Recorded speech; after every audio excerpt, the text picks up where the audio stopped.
কাঠির ওপর এক টুকরো বরফ ঠান্ডা মিষ্টান্ন, নাম কাঠি আইসক্রিম। বাজারে চকবার থেকে শুরু করে ললিসহ নানা রঙের নানা স্বাদের আইসক্রিম মেলে, কিন্তু কখনো কি মনে প্রশ্ন জেগেছে বাহারি স্বাদের এই আইসক্রিমের জন্ম হয়েছিল কিভাবে? সালটা 1905। যুক্তরাষ্ট্রের সান ফ্রান্সিসকোর মাত্র 11 বছরের ফ্র্যাঙ্ক অ্যাপারসনের ভুলে এ আবিষ্কারের সূচনা। সেদিন বারান্দায় বসে গ্লাসে করে সোডা পাউডার আর পানি মিশিয়ে খাচ্ছিল অ্যাপারসন। অবচেতনে একসময় গ্লাসের সোডা পানি রেখেই ঘরে চলে আসে সে। নাড়ানোর কাঠিটিও গ্লাসেই রয়ে গিয়েছিল। রাতে ঠান্ডায় জমে গিয়েছিল মিশ্রণটি, আর সকালে ঘুম থেকে উঠে অ্যাপারসন পেল তার জীবনের প্রথম বরফ জমা আইস পপ। কৌতূহলবশত সে এক কামড় দিয়েছিল, আর তাতেই জন্ম নেয় ইতিহাস বিখ্যাত এক মিষ্টান্ন। শুরুতে সে এর নাম দেয় এপসিকল। পাড়ায় এ বরফের গোলা বিক্রি করে উপার্জন করতে শুরু করে ফ্রাঙ্ক। অচিরেই এটি তার পাড়ার বাচ্চাদের প্রিয় খাবারে পরিণত হয়। তবে বাচ্চাদের মুখে ঘুরে ঘুরে এপসিকল পপসিকলে পরিণত হয়। পরবর্তীতে পপসিকলই এর স্থায়ী নাম হয়ে যায়।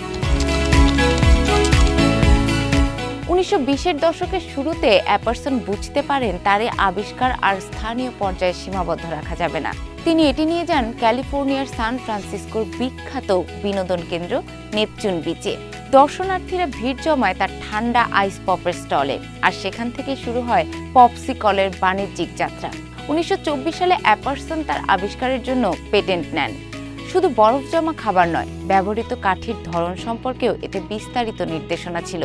অল্প কিছু দিনের মধ্যে ফ্রাঙ্কের পপসিকল ব্যাপক জনপ্রিয়তা পায়, কিন্তু তিনি দীর্ঘদিন এ জনপ্রিয়তার স্বাদ ধরে রাখতে পারেননি। 1920-এর দশকের শেষ দিকে অ্যাপারসন জোলো কোম্পানির কাছে পপসিকলের স্বত্ব বিক্রি করে দেন।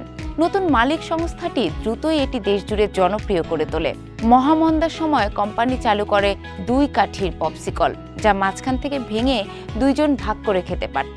দামও ছিল মাত্র 5 সেন্ট।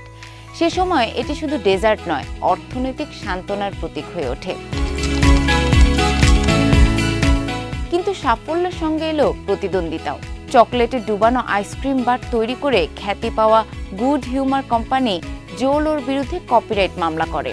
শুরু হয় আইনি লড়াই। ইতিহাসে এটি দ্য ফ্রোজেন সাকার ওয়ার নামে পরিচিত।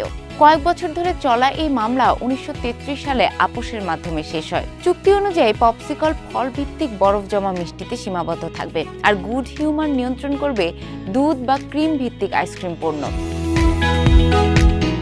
সবচেয়ে মজার বিষয়, এ দ্বন্দ্ব শেষ পর্যন্ত টেকেনি। সময়ের পরিক্রমায় 2 কোম্পানি পরে একই কর্পোরেট মালিকানার অধীনে আসে। 2টি প্রতিষ্ঠানই এখন ইউনিলিভার কোম্পানির মালিকানাধীন। এরপর থেকে পপসিকল কেবল খাবার নয়, এক সাংস্কৃতিক প্রতীকে পরিণত হয়। 1 শতাব্দীরও আগে এক শিশুর অবচেতন ভুল থেকে জন্ম নেওয়া পানীয় আজ $1 বিলিয়ন বৈশ্বিক শিল্পে পরিণত হয়েছে।